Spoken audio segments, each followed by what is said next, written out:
السلام علیکم قرآن کلاس کے ساتھیوں اور اللہ کی بات سننے والوں، آج ہم سورہ توبہ کی آیت نمبر 60 سے سٹارٹ کرنے جا رہے ہیں۔ اعوذ باللہ من الشیطان الرجیم۔ انما الصدقات للفقراء، بے شک در حقیقت جو صدقات ہیں وہ تو محتاجوں کے لیے ہیں۔ احتیاج سے یہ لفظ ہے محتاج، اور فقیر اس کو کہتے ہیں جس کی کوئی احتیاج ہوتی ہے، یعنی ضرورت مندوں کے لیے، اور وہ اپنی ضرورت کے لیے خود سے ان کے پاس کوئی ایسا مال یا ایسی وسائل نہیں ہوتے، تو اس کے لیے اللہ تعالیٰ نے کہا ہے کہ یہ جو صدقات ہیں نا، جو اللہ کی راہ میں خرچ کیے جانے ہیں، جو فی سبیل اللہ مال جو تم خرچ کرتے ہو، وہ ان کے لیے ہے۔ والمساکین، اور یہ ان لوگوں کے لیے بھی ہے صدقات کا مال جو کہ جن کا کاروبار رک جائے، جن کا روزگار ختم ہو جائے۔ والعاملین علیہا، اور یہ بڑی اہم بات ہوئی ہے یہاں پر، جو کہ عاملین ہے، یعنی وہ لوگ جو ان صدقات اور زکوٰۃ کا مال کلیکشن میں جو عملہ ہوتا ہے، ان کے اوپر بھی وہ ایز اے سیلری وہ لے سکتے ہیں اس کو، ٹھیک ہے۔ یہ آیت دراصل اللہ تعالیٰ اس سنیریو میں بیان کر رہے ہیں کہ جو حکومتی ٹیکس ہوتا ہے نا، جس کو اللہ تعالیٰ نے زکوٰۃ کا نام دیا ہے۔ زکوٰۃ دو طرح کی ہوتی ہے، ایک زکوٰۃ ہوتی ہے اور ایک ہوتی ہے صدقات۔ زکوٰۃ وہ مال ہے جو آپ نے براہ راست ریاست نے آپ سے لینا ہے، اور وہ ریاست آپ سے کلیکٹ کر کے اپنی ریاست میں موجود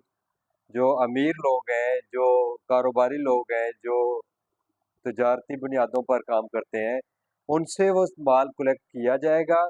اور پھر ریاست اس کو انسانیت کی اپنی رعایا کی فلاح و بہبود کے لیے خرچ کرے گی۔ اب وہ جو ریاست کے جو ملازمین ہیں جو اس شعبے سے ریلیٹڈ ہیں، اللہ تعالیٰ نے بتایا کہ ریاست کے کسی بھی قسم کے ملازمین جو ریاستی امور سر انجام دیتے ہیں، جن کو آپ گورنمنٹ ملازم کہہ سکتے ہو، ان کے لیے بھی اسی ریاستی ٹیکس میں سے، اسی ریاستی زکوٰۃ میں سے تنخواہ ادا کی جائے گی۔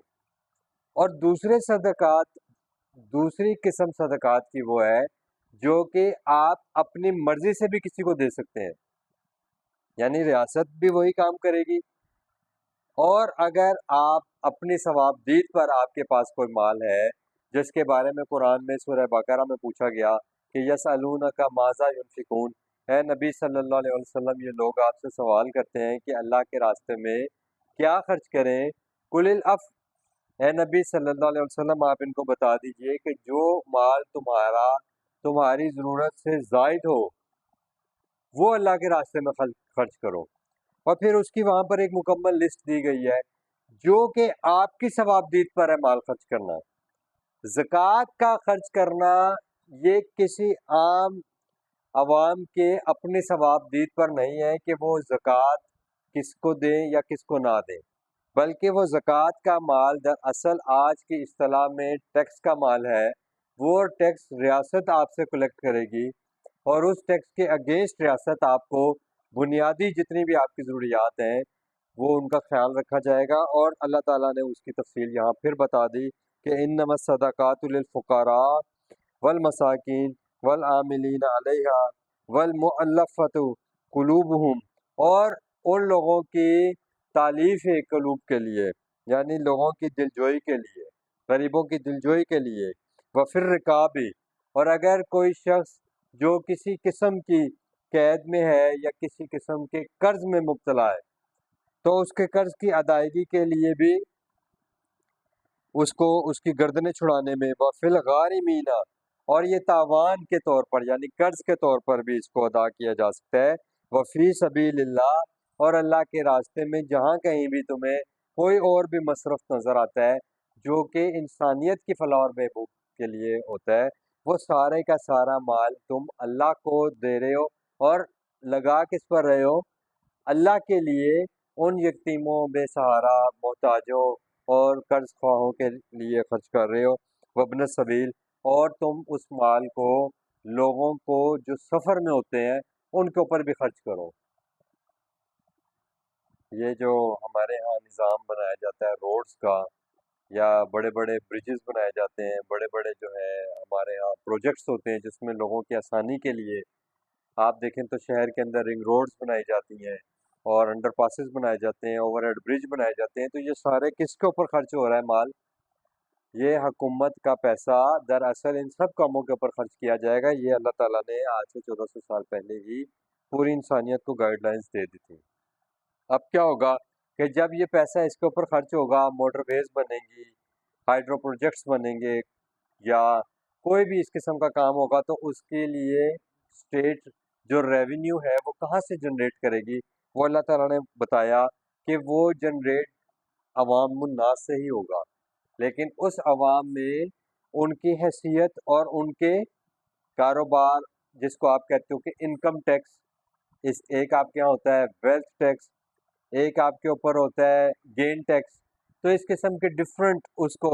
جو ہے نا کیٹیگریز میں تقسیم کر دیا گیا ہے، اور یہ اسٹیٹ یعنی ریاست ڈیسائیڈ کرتی ہے کہ اس نے کہاں سے کتنا جو ہے نا ریونیو جنریٹ کرنا ہے، اور اس سب کے بعد اور اس سب سے پہلے بنیادی طور پر ریاست اپنے ایک سال کا بجٹ ڈیزائن کرتی ہے کہ اس بجٹ میں اس کو دیکھنا ہوتا ہے کہ کس شعبے میں اس کو کتنا کام کرنا ہے، کس شعبے میں اس کو کتنا مال خرچ کرنا ہے، اور پھر اس مال کے لیے وہ یہ اپنا سارا اکاؤنٹ کرتے ہیں کہ اب ان کو دراصل ریونیو جنریٹ کتنا کرنا ہے۔ اب آپ سمجھ رہے ہیں اس بات کو؟ تو یہ ایک آیت کے اندر اللہ تعالیٰ نے دراصل وہ پورا سارا جو انتظام ہے، اور یہ کس کی طرف سے ہے؟ فریضۃ من اللہ، یہ اللہ تعالیٰ نے فرض کر دیا ہے ریاست کے اوپر۔ دراصل یہ ریاست کے فرائض ہیں سارے، بنیادی طور پر ریاست ایک ماں کی طرح یا ایک باپ کی طرح یا ایک جو کہتے ہیں ہیڈ کے طور پر کام کرے گی، جو سب کو اپنے اس میں لے گی، پروٹیکشن میں۔ ان ریاست میں بسنے والے ہر انسان کی پروٹیکشن کی، اس کی بنیادی ضروریات کی جو ذمہ داری ہے وہ ریاست کے اوپر ہے۔ واللہ علیم حکیم، اور اللہ تعالیٰ ہر بات کے جاننے والے ہیں اور ہر بات کی حکمت سے واقف ہیں۔ یہ اللہ پاک جو آپ کو باتیں بتا رہے ہیں نا، یہاں پر اس آیت کا مطلب یہ ہے کہ اللہ تعالیٰ نے اپنے علم سے تمہیں جو بہترین نظام تھا وہ دے دیا، اور جو حکمت سے بھرپور اسٹریٹجیز آپ کو چاہیے تھی جس سے آپ معاشرے میں پھلو پھولو گے، یا آپ کا معاشرہ دنیا کے اندر پھلے پھولے گا، اس ساری حکمتوں کو اللہ تعالیٰ نے تمہیں اس خود کتاب کے ذریعے، اس قرآن کے ذریعے آگاہی دے دی ہے۔ اب وَمِنْهُمُ الَّذِينَ يُؤْذُونَ النَّبِيَّ، اور اللہ تعالیٰ نے ایک اور معاشرتی معاملے کے اوپر ایک ڈسکشن کی ہے کہ تم میں سے لوگ ایسے بھی ہیں جو کہ اذیت دیتے ہیں النبی، اس نبی صلی اللہ علیہ وسلم کو، وَيَقُولُونَ هُوَ أُذُنٌ، اور وہ ان کے بارے میں کیا کہتے ہیں کہ یہ تو سب کی سنتے ہیں، یعنی رسول اکرم صلی اللہ علیہ وآلہ وسلم کے حوالے سے یہاں پر بات ہو رہی ہے کہ وہ امت کے خیر خواہ ہیں، اور پوری امت محمد رسول اللہ صلی اللہ علیہ وسلم کے لیے سب ایک جیسے ہیں۔ تو اب ان کے حوالے سے یہ آیت پیش کی جا رہی ہے کہ ان کے بارے میں لوگ یہ الزامات لگاتے ہیں کہ یہ تو سب کی سنتے ہیں، اذن، یعنی یہ سب کے لیے اویلیبل ہے اور سب کی سن رہے ہیں۔ کل اذن خیر لکم، اے نبی صلی اللہ علیہ وسلم ان کو بتا دیجئے کہ اگر یہ آپ کو اس طرح کہتے ہیں کہ آپ سب کی سن رہے ہیں، تو اللہ تعالیٰ آپ کو بتا رہے ہیں اے لوگو کہ وہ تمہاری بھلائی کے لیے ہے۔ لَقَدْ كَانَ لَكُمْ فِي رَسُولِ اللَّهِ أُسْوَةٌ حَسَنَةٌ، اور ایک جگہ پر اللہ تعالیٰ نے فرمایا کہ وَمَا أَرْسَلْنَاكَ إِلَّا رَحْمَةً لِّلْعَالَمِينَ، ہم نے نبی پاک صلی اللہ علیہ وسلم کو پوری انسانیت کے لیے رحمت بنا کر بھیجا ہے۔ یہ وہی بات ہو رہی ہے کہ وہ تو تمہارے لیے خیر ہے۔ یؤمن باللہ ویؤمن للمومنین، وہ تو اللہ کی بات پر یقین رکھتے ہیں اور وہ مومنوں کی بھی بات سنتے ہیں۔ ورحمتن، اور رحمتیں، للذین آمنوا منکم، ان لوگوں کے لیے جو بات ماننے والے ہیں تم میں سے۔ والذین یؤذون رسول اللہ، اور وہ لوگ جو تکلیف پہنچاتے ہیں، اذیت پہنچاتے ہیں اللہ کے رسول کو، لہم عذاب علیم، تو ان کے لیے دردناک عذاب ہے۔ یحلفون باللہ لکم، اور یہ منافقین کی دراصل بات ہو رہی ہے یہاں پر، اور اللہ تعالیٰ نے اس سورہ توبہ میں پیچھے بھی منافقین کے حوالے سے بات کی ہے، یہاں پر پھر انہی منافقین کا وہ جو ٹاپک ہے وہ آگے چل رہا ہے، اور یہ سورہ توبہ کا مین جو ٹاپک ہے آپ کو معلوم ہے وہ اسی حوالے سے ڈسکس ہو رہا ہے کہ اس میں 3 صحابہ کرام کی توبہ کے حوالے سے بات ہو رہی ہے کہ انہوں نے سچے دل سے توبہ کی جب نبی پاک صلی اللہ علیہ وسلم نے ان کو جہاد کے لیے، جنگ کے لیے، غزوہ کے لیے بلایا، لیکن وہ اس پر نہیں جا سکے، ان کی طرف سے سستی ہوئی، لیکن اللہ تعالیٰ نے کہا کہ یہ تو وہ 3 مخلص لوگ تھے جن کی اللہ تعالیٰ نے توبہ قبول کی۔ آگے آنے والے رکوع میں انشاءاللہ تعالیٰ وہ ساری ڈیٹیل بھی وہاں پڑھ لیں گے، لیکن ان میں جو زیادہ تر لوگ تھے وہ کون لوگ تھے جنہوں نے جنگ پر نہ جانے کی، غزوہ تبوک پر نہ جانے کے لیے بہانے بازیاں تلاش کی، اور یہاں تک کہ ان منافقین کی جو جماعت تھی انہوں نے اور مومنین کو اور لوگوں کو بھی جہاد پر، جنگ پر جانے سے روکا، اور ان کو ڈرایا کہ بڑا لمبا سفر ہے اور بڑی شدید گرمی ہے، تو یہ ساری جنگ کی اور راستے کی صعوبتوں کے حوالے سے ان کو اس راستے سے ہٹانے کی کوشش کی۔ یہ دراصل منافقین ہیں، اور اللہ تعالیٰ یہ بات کر رہے ہیں کہ یہ وہ رویے ہیں جو قیامت تک چلنے ہیں۔ یہ کیا کرتے ہیں؟ یحلفونا، یہ حلف دیتے ہیں، قسمیں اٹھاتے ہیں، باللہ، اللہ کی، اللہ کا نام لے لے کر اللہ کی قسمیں کھاتے ہیں، لکم، تمہارے لیے، لیرزوکم، وہ کیا چاہتے ہیں کہ اے مومنو تم ان سے راضی ہو جاؤ، لیکن واللہ، اور در حقیقت اللہ و رسولہ، اور اس کا رسول صلی اللہ علیہ وسلم، احق، ان کا حق یقیناً بہت زیادہ ہے، ان یرضوہ، کہ ان کی رضا کے لیے کام کیا جائے، یعنی اللہ اور اس کے رسول صلی اللہ علیہ وسلم کی رضا کی خاطر اپنی زندگی گزاری جائے، یہ لوگوں کی اور مومنوں کی رضا سے کہیں زیادہ بہتر ہے، اور ان کا زیادہ حق ہے، ان کانوا مؤمنین، اگر تمہارے اندر بھی ایمان کا کوئی حصہ یا کوئی رمق باقی ہے تو تمہیں یہ جان لینا چاہیے کہ یہ اللہ اور اس کے رسول کا زیادہ حق ہے کہ ان کی رضا کو، ان کی خوشنودی کو، ان کو مطمع نظر رکھا جائے، کہ ان کی تعلیمات کے اوپر چلا جائے۔ علم یعلموا، کیا تمہیں یہ معلوم نہیں ہے، انہو، کہ بے شک وہ جو، من یحادد اللہ و رسولہ، کہ جو اللہ اور اس کے رسول کے ساتھ کسی قسم کا جھگڑا کرتا ہے یا مقابلہ کرتا ہے، فَأَنَّا، پس در حقیقت بے شک، لہو، اس کے لیے، نار جہنم، اس کے لیے جہنم کی آگ ہے، خالدن فیہا، اور وہ اس آگ میں ہمیشہ ہمیشہ رہے گا، ذالک الخزی العظیم، اور یہ جو رسوائی ہے، یہ جو ذلت ہے، یہ بہت بڑی ذلت ہے۔ یحذر المنافقون، اور ڈرتے بھی ہیں یہ منافق، جو میں نے اوپر آپ کو بتایا کہ یہ منافقین کی بات ہو رہی ہے، اللہ تعالیٰ نے یہاں پر کھول کر بات کر دی کہ یہ جو منافقین ہیں، یہ جن کے دلوں میں نفاق ہے، یہ جو ایمان کا دعویٰ تو کرتے ہیں لیکن ان کے دل ایمان سے منور نہیں ہے، تو یہ اس بات سے ڈرتے ہیں کہ ان تنزل علیہم، کہ نازل ہو جائے کوئی ان پر، یعنی نبی پاک صلی اللہ علیہ وسلم پر، سورتن، کوئی ایسی صورت نازل نہ کہیں ہو جائے، تنبئہم، کہ جس میں تمہیں نبا دے دی جائے، تمہیں آگاہی دے دی جائے، تمہیں خبر دے دی جائے، بما فی قلوبہم، جو ان کے دلوں میں ہے، جو نفاق منافقین کے دلوں میں ہے، یہ اس بات سے بھی ڈرتے ہیں کہ نبی پاک صلی اللہ علیہ وسلم موجود ہیں، اور چونکہ نبی پاک صلی اللہ علیہ وسلم موجود ہیں تو اللہ تعالیٰ نبی پاک صلی اللہ علیہ وسلم کے اوپر قرآن سورت کی نزل میں، سورتوں کی صورت میں نازل کر رہے ہیں، تو کہیں کوئی ایسی صورت نازل نہ ہو جائے، اور یہ دیکھیں کہ یہاں پر اللہ تعالیٰ نے یہ بات بتا دی کہ دراصل ان کے دلوں میں، قلوب میں وہ کیا ہے، نفاق ہے، تو یہ اس قدر ڈرتے ہیں کہ کہیں ان کی اس ساری جو چالیں ہیں، ان کے جو اندر کی منافقت ہے، وہ کہیں کھل کر سامنے نہ آ جائے۔ کل استہزئوا، اے نبی صلی اللہ علیہ وسلم آپ ان سے کہیے کہ تم جو استہزاء کر رہے ہو، تم نے یہ جو رسول اللہ اور مومنین کے ساتھ رویہ اختیار کیا ہوا ہے، اور اس میں تم نے بہت سی باتیں بھی ایسی کہی ہیں، طنز بھی ایسے کی ہیں کہ جو کہ اللہ کے رسول صلی اللہ علیہ وسلم کو تکلیف پہنچاتے ہیں، جیسے یہ پچھلی آیت میں ہم نے پڑھا کہ یہ کہتے ہیں کہ یہ تو ہر ایک کی بات سنتے ہیں۔ وَمِنْهُمُ الَّذِينَ يُؤْذُونَ النَّبِيَّ وَيَقُولُونَ هُوَ أُذُنٌ، کہ یہ تو نرا کان ہے یہ نبی، تو یہ ان کا طنز تھا۔ اللہ تعالیٰ نے کہا کہ اے نبی ان سے کہو کہ تم اپنے طنز بے شک جاری رکھو، استہزئوا، استہزاء کرتے رہو، ان اللہ مخرج، لیکن یہ بات ذہن میں رکھو کہ اللہ تعالیٰ اس بات کو ظاہر کرنے والا ہے، ما تحذرون، جس سے تم ڈرتے ہو وہ ظاہر ہو کر رہے گی۔ وَلَا إِن سَأَلْتَهُمْ،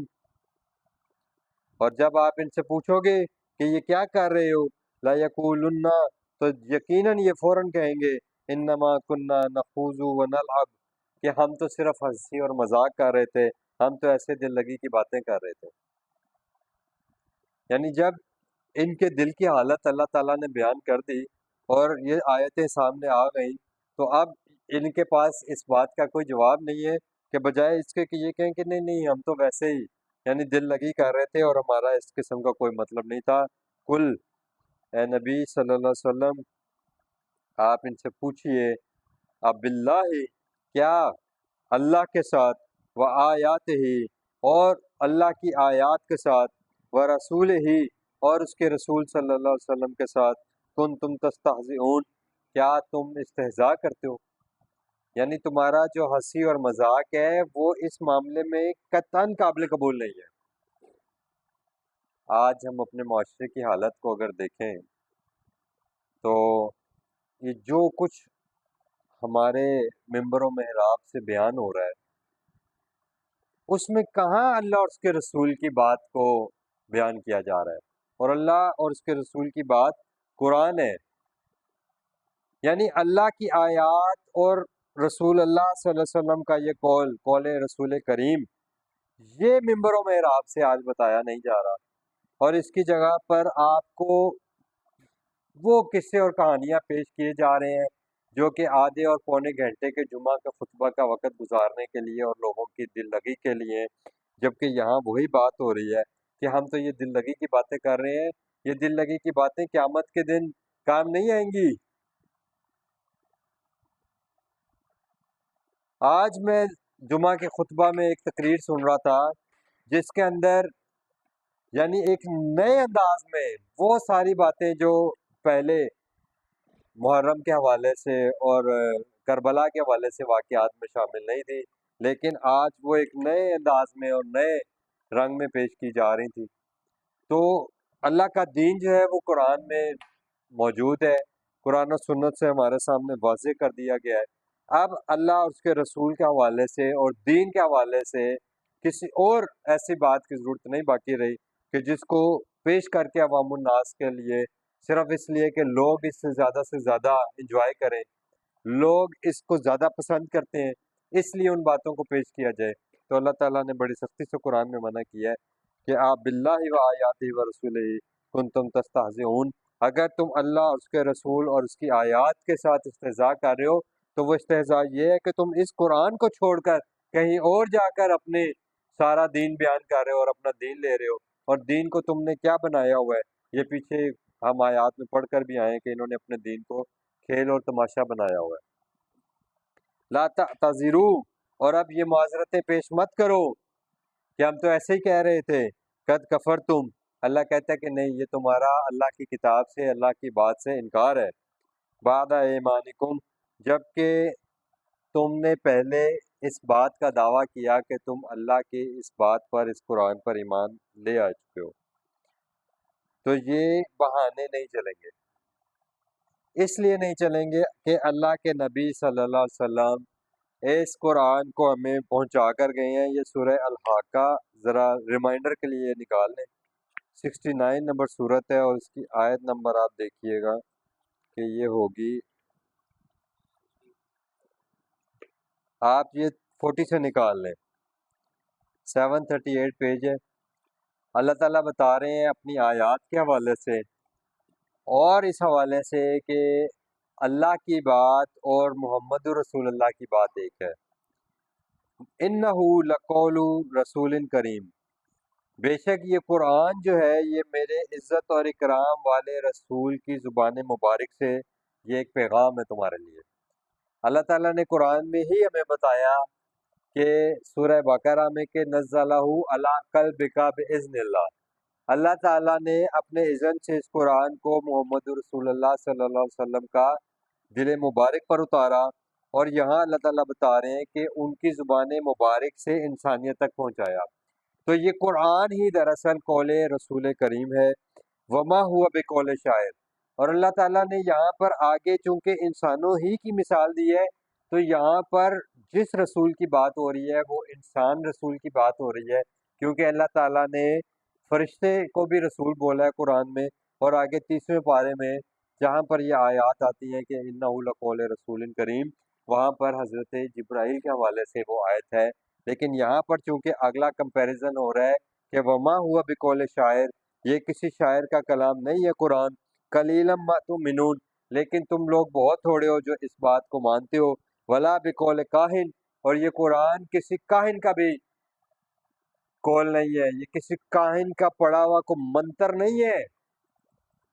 قلیلا ما تذکرون، یہ تو نصیحت حاصل کرنے کی کتاب ہے، لیکن تم میں سے بہت ہی تھوڑے لوگ ہیں جو اس نصیحت کو حاصل کرتے ہیں۔ تنزیل، اور اس کا نازل کیا جانا من رب العالمین، اب وہ ایک بات ہو گئی، نازل اللہ رب العالمین نے کیا، نازل کیا رسول اکرم صلی اللہ علیہ وسلم کے دل مبارک پر، اور جب رسول اکرم صلی اللہ علیہ وسلم نے اپنے زبان مبارک سے اس پیغام کو انسانیت تک پہنچا دیا تو اللہ تعالیٰ نے اس کو قول رسول کریم کہا، اور اللہ تعالیٰ نے کہا کہ تنزیل من رب العالمین۔ یہاں تک آپ کو ساری بات سمجھ آ گئی۔ اب اس کے بعد اللہ تعالیٰ نے ایک پابندی لگا دی، اور اللہ تعالیٰ نے بڑی سخت بات کر دی قیامت تک کے آنے والے ایمان والوں کے لیے کہ یہ بات جان لو کہ رسول اکرم صلی اللہ علیہ وسلم اس قرآن سے باہر ایک لفظ بھی، ایک نقطہ بھی باہر سے نہیں تمہیں بتائیں گے، اور اس کی یہاں پر آپ کو تصدیق کر دی جا رہی ہے، اور یہاں پر اسی بات کی گارنٹی دی جا رہی ہے، اور یہاں پر اس بات کے لیے رسول اکرم صلی اللہ علیہ وسلم کو پابند بھی کیا جا رہا ہے کہ وَلَوْ تَقَوَّلَ عَلَيْنَا، اور اگر آپ نے بھی ہم پر، اے نبی صلی اللہ علیہ وسلم، آپ نے ہم پر کوئی تقول علینا، ہم پر کوئی قول لگا دیا، کوئی بات ہم سے منسوب کر دی، بعض الاقاویل، کسی بھی قول میں سے کوئی ایک بات بھی اگر آپ نے منسوب کر کے ہماری طرف سے پیش کر دی کہ یہ اللہ نے کہا ہے، جبکہ اللہ نے جو کہا ہے وہ قرآن میں ہے، الحمد سے والناس تک جو کچھ اللہ نے کہا، جو کچھ قول رسول ہے وہ یہ قرآن ہے۔ اب اگر تو آپ کو کوئی چیز اس قرآن کے مطابق ملتی ہے، وَلَٰكِن تصدیق الذی بین یدیہ، یہ اللہ تعالیٰ نے قرآن میں بہت ساری جگہوں پہ بتایا ہے کہ مصدق لما بین یدیہ، اس قرآن نے جس چیز کی، جس بات کی تصدیق کرنی ہے وہی بات اللہ اور اس کے رسول کی ہے، جس بات کی قرآن سے تصدیق نہیں ہوگی وہ بات اللہ اور اس کے رسول کی نہیں ہے، وہ دین نہیں ہے۔ تو اگر آپ نے کوئی قول ہمارے سے منسوب کر کے لگا دیا، لَأَخَذْنَا مِنْهُ بِالْيَمِينِ، تو ہم آپ کا دانا ہاتھ پکڑیں گے، ثُمَّ لَقَطَعْنَا مِنْهُ الْوَتِينَ، پھر آپ کی شہرک کاٹ ڈالتے۔ اللہ تعالیٰ نے یہاں قیامت تک کے لیے ایک قانون بیان کر دیا کہ نہ تو محمد رسول اللہ صلی اللہ علیہ وسلم نے اپنے سے اللہ کے نام سے منسوب کر کے کوئی بات بتائی، نہ اپنے سے دین کے نام پر منسوب کر کے کوئی بات بتائی، اور جو کچھ رسول اکرم صلی اللہ علیہ وسلم نے پوری زندگی میں بات چیت کی، جو اپنا عمل کیا، وہ سارا بات چیت، وہ سارے اعمال اکارڈنگ ٹو قرآن ہیں۔ اس کا مطلب ہے کہ اگر آپ کو سنت رسول دیکھنی ہو تو اس کے لیے آپ کو حکم قرآن سے ملنا چاہیے۔ اگر حکم قرآن میں موجود ہے تو وہ سنت رسول، وہ عمل سنت رسول ہے، اور اگر کوئی بات کوئی حدیث کے نام پر آپ کو ملتی ہے جس کو کہتے ہیں کہ حدیث رسول، تو وہ حدیث رسول اگر آپ کو قرآن سے ٹیلی ہوتی ہے، قرآن سے اس کی تصدیق ہوتی ہے، تو پھر وہ قول رسول کریم ہے، ادروائز وہ اللہ تعالیٰ نے کہا ہے کہ فَبِأَيِّ حَدِيثٍ بَعْدَ اللَّهِ وَآيَاتِهِ يُؤْمِنُونَ، اسی قول رسول میں فرما دیا گیا کہ اب اس اللہ کے قول رسول، نبی پاک صلی اللہ علیہ وسلم کے قول رسول کے بعد اب تم اور کس بات پر ایمان لانا چاہتے ہو، یعنی اس قرآن کے بعد۔ تو یہ سارا اللہ تعالیٰ نے کہا کہ لا تعتذروا، اب یہ کوئی اور باتیں پیش کر کے، کوئی اور نئے واقعات بیان کر کر کے تم اس کو دین کا حصہ مت بناؤ اور پھر اس پر معذرتیں پیش مت کرو۔ قد کفر تم، یقیناً یہ تمہارا انکار ہوگا پھر اللہ کی بات سے، بعد ایمانکم، حتیٰ کہ یہاں تک کہ تم تو خود مومن ہونے کا دعویٰ کرتے ہو۔ ان نعفو عن طائفۃ، اللہ کہتے ہیں کہ اگر کسی گروہ کو ہم معاف بھی کر دیں، منکم تم میں سے، نعذب طائفۃ، اور اس کے باوجود بھی ہم ضرور عذاب دیں گے کسی ایک گروہ کو، کسی دوسری جماعت کو، بِأَنَّهُمْ، اس کی وجہ یہ ہے کہ کانوا مجرمین، کیونکہ وہ یہ جرم کرتے تھے کہ وہ اللہ کی آیات کو اپنے جماعتوں کے لیے، اپنے فرقوں کے لیے، اپنے نام نہاد واقعات کو بنانے اور بڑھانے کے لیے، ان آیات کو اپنے اس کا بیک گراؤنڈ بنانے کے لیے، ان چیزوں کو اس سے ریلیٹ کرنے کے لیے بیان کرتے ہیں، اور حالانکہ اللہ تعالیٰ نے اس میں قرآن میں اپنی واضح ہدایت بھیج دی ہے۔ اللہ تعالیٰ نے بتایا کہ ہم نے اس قرآن کو جو بھیجا ہے تو یہ الہدا ہماری طرف سے آ گئی ہے، اور یہ اس میں کیا ہے کہ اس میں ہدایت، سورہ بقرہ کی آیت نمبر 256 نکالیں ذرا۔